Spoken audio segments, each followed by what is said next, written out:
Hello. I wanted to talk today a little bit about bone health. So May is also Osteoporosis Awareness Month, and it's really important, especially for women, that we discuss bone health early rather than wait until we develop osteoporosis. So osteoporosis is thinning of the bones to a certain extent that requires medication to help rebuild bone strength. Osteopenia is the precursor to osteoporosis. So once you turn 65, we start checking bone density scans, and that helps us measure the density or strength of our bones in our spine, hips, and sometimes wrists. If you have a T-score of minus 2.5 or further negative, that classifies as osteoporosis. And your doctor can help explain all of these numbers to you once you have the results of a scan. But it's really important that we consider our bone health as younger women, particularly as we begin to age into our 40s, 50s, and early 60s. And ways that we can help prevent or decrease the risk of osteoporosis is by helping rebuild bone and muscle strength by low impact, low weight bearing activity.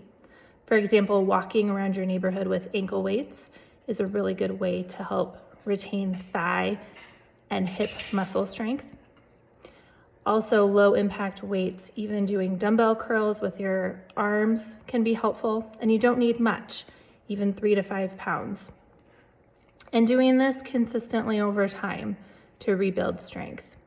Also, eating calcium-rich food is important. You don't have to eat dairy or cheese to have calcium-rich food. Things like salmon, broccoli, kale, green leafy vegetables are all high in calcium content, so are oranges. So if you live in Arizona, oranges are everywhere. Other things that can help are making sure that you have an adequate consumption or level of vitamin D. Since we don't recommend being out in the sun unprotected by sunscreen, it's really important that you ask your doctor to measure your vitamin D levels, because a lot of us are deficient, both in areas of the country where we don't see the sun as much, like in the Midwest or East Coast during the wintertime, but also out here in Arizona where we hide from the sun a lot of times. So we don't get that natural absorption and creation of vitamin D from the sun. Other things that are helpful are understanding your family history.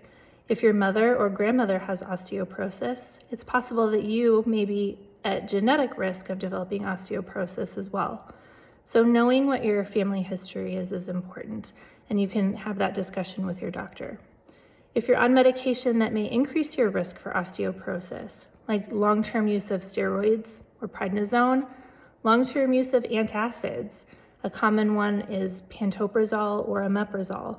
We're often put on these medications for heartburn, and then the medications get refilled indefinitely. So if you're on a medication like that, also discuss with your doctor about the potential that you may be able to wean off of them, or at least acknowledge that they can increase your risk of osteoporosis. And this happens because you're not absorbing as much dietary calcium. So just a little food for thought on how to improve your bone health. Thank you. We'll see you next time.